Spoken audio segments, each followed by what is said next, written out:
Embattled New York Governor Andrew Cuomo defiantly telling supporters, quote, "I'm not going anywhere," as numerous scandals continue to swirl around him. But does he have a point?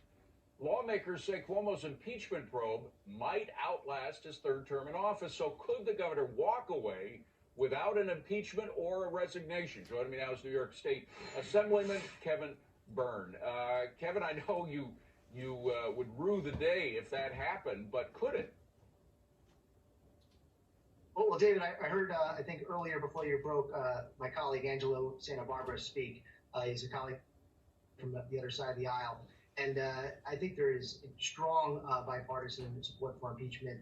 And I think while the governor would like to drag this on further, and some of his allies, political allies, would like to see it dragged on further, I am grateful that we at least have an Attorney General investigation. We also have an FBI investigation that's been reported.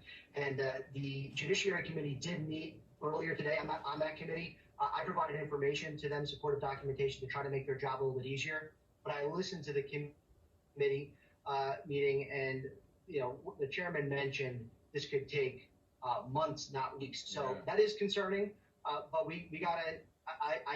I do feel that a lot of the members on that committee are going to make sure that they hold the law firm that's helping lead this investigation, hold them accountable, and make sure that we get some answers. But we cannot wait.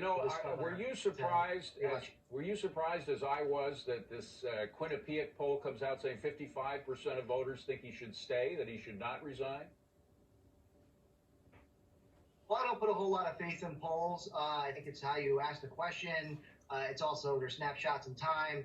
And at the end of the day, for me, I'm not going to be influenced by a poll or by any politician. When we talk about impeachment, the measurement is willful and corrupt misconduct. And do we think that he committed impeachable offenses? And I believe the answer is yes. And I know a lot of my colleagues believe the answer is yes. That's why we are where we are today, pushing forward impeachment. We need to make sure this man is held accountable. I am concerned with this impeachment investigation. Some of the accusers have said, they may be hesitant to come forward and share their story with the investigation because it's been called a sham. And I understand the hesitation. The law firm that they hired, there's perceived conflict of interest with the chief judge in New York, who is a known political ally of the governor. Right. But I have faith in a lot of my colleagues that we're going to push this forward. We cannot allow this governor to delay this further and further misuse his. Well, I just tell you one thing, Assemblyman. I wish you well, but this man, Andrew Cuomo, is probably the best plugged in to political power individual in the United States right now. From the time he was a baby, he was being raised by his father Mario's instructions about how to use political power, and he's pulling out all the plugs. But there's one thing: National Review's Madeline Kearns wrote a terrific piece in which she said, "Look, it's bad enough when you're a pig, but if you're a bully on top of being a pig, a piggish man is what she was saying. That makes it even worse, and something where you have to have some kind of intervention to prevent it." And he did use his bullying nature in such a way that made his actions, whether you're talking about the sexual harassment or the nursing homes, even worse. Maybe not worse than the crime itself, but at least accentuated the crime. Very quickly, last word. Go ahead. Well, I'm glad you brought up the nursing homes, David. And one thing I will mention is the most controversial directive that the governor issued was on March 25th. It's only a couple days from now.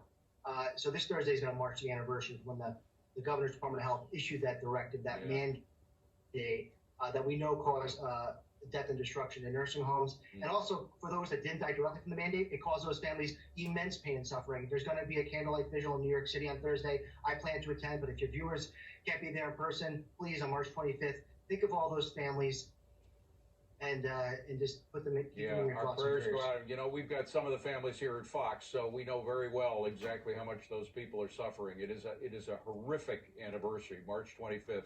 That's when the orders came down from the governor. Assemblyman Kevin Byrne, thank you for being here. Appreciate it. Coming up next, China expert Michael Pillsbury on whether Trump is right about China thinking that the U.S. right now is stupid and laughing at us all the way to the bank. That's next.